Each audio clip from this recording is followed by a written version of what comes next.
ಕೈದಿಗಳು ಮತ್ತೆ ಮುಖ್ಯವಾಹಿನಿಗೆ ಮರಳುವಂತೆ ಮಾಡುವ ಉದ್ದೇಶದಿಂದ ಕಲಬುರಗಿ ಕೇಂದ್ರ ಕಾರಾಗೃಹದಲ್ಲಿ ರೂಪಿಸಿರುವ ಕೌಶಲ್ಯಾಭಿವೃದ್ಧಿ ತರಬೇತಿ ಕಾರ್ಯಕ್ರಮಕ್ಕೆ ಹಿರಿಯ ನ್ಯಾಯಾಧೀಶರಾದ ಶ್ರೀನಿವಾಸ್ ನವಲೆ ನಿನ್ನೆ ಚಾಲನೆ ನೀಡಿದರು. ಈ ವೇಳೆ ಕೇಂದ್ರ ಕಾರಾಗೃಹ ಅಧೀಕ್ಷಕ ರಾಕೇಶ್, ಸಹಾಯಕ ಅಧೀಕ್ಷಕ ಚೆನ್ನಪ್ಪ ಎಡಗಲ್ಲ, ಜನಶಿಕ್ಷಣ ಸಂಸ್ಥೆ ನಿರ್ದೇಶಕ ಸುರೇಂದ್ರ ಪಾಟೀಲ್, ಜೈಲರ್ಗಳು ಸೇರಿದಂತೆ ಹಲವರು ಉಪಸ್ಥಿತರಿದ್ದರು. ಜೈಲು ಶಿಕ್ಷೆ ಅನುಭವಿಸುತ್ತಿರುವ ಕೈದಿಗಳು ಸ್ವಾವಲಂಬಿ ಬದುಕು ಕಲ್ಪಿಸಿಕೊಡಲು ಕೌಶಲ್ಯಾಭಿವೃದ್ಧಿ ಮತ್ತು ಉದ್ಯಮಶೀಲತೆ ಇಲಾಖೆಯ ಸಹಯೋಗದಲ್ಲಿ ವಿವಿಧ ವೃತ್ತಿಪರ ಕೌಶಲ್ಯ ತರಬೇತಿ ನೀಡಲಾಗುತ್ತದೆ.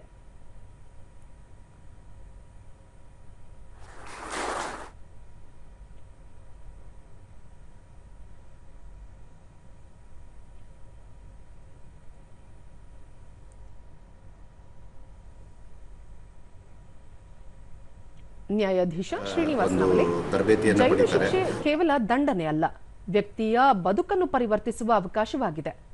ಕೈದಿಗಳು ಶಿಕ್ಷೆ ಅವಧಿ ಬಳಿಕ ಗೌರವಯುತ ಜೀವನ ನಡೆಸಲು ಸಹಾಯವಾಗಲಿ ಎಂಬ ಉದ್ದೇಶದಿಂದ ಗಣಕಯಂತ್ರ ತರಬೇತಿ, ಗೊಂಬೆ ತಯಾರಿಕೆ, ಹೊಲಿಗೆ, ಕಸೂತಿ ಸೇರಿದಂತೆ ವಿವಿಧ ತರಬೇತಿಗಳನ್ನು ನೀಡಲಾಗುತ್ತದೆ ಎಂದರು.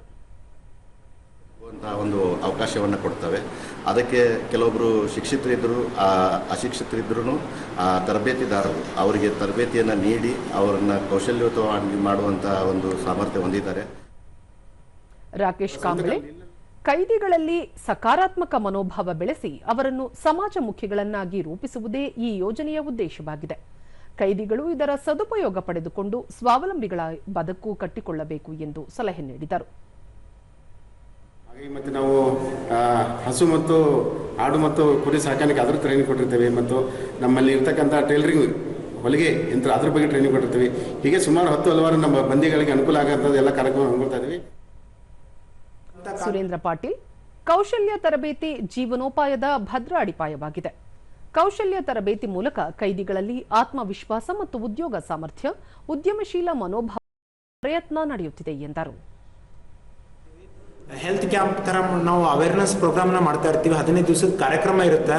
ಪ್ರತಿಯೊಬ್ಬರಿಗೆ ಸ್ವಚ್ಛತೆ ಬಗ್ಗೆ, ಅವ್ರದ್ದು ಹೈಜಿನಿಕ್ ಬಗ್ಗೆ ನಾವು ಈ ಥರದ್ದೆಲ್ಲನೂ ಕಾರ್ಯಕ್ರಮನ ಜಿಲ್ಲೆ ತುಂಬ ನಾವು ಒಂದು ಪ್ರಮೋಟ್ ಮಾಡ್ಕೊಂಡು ಹೋಗ್ತಾ ಇರ್ತೀವಿ.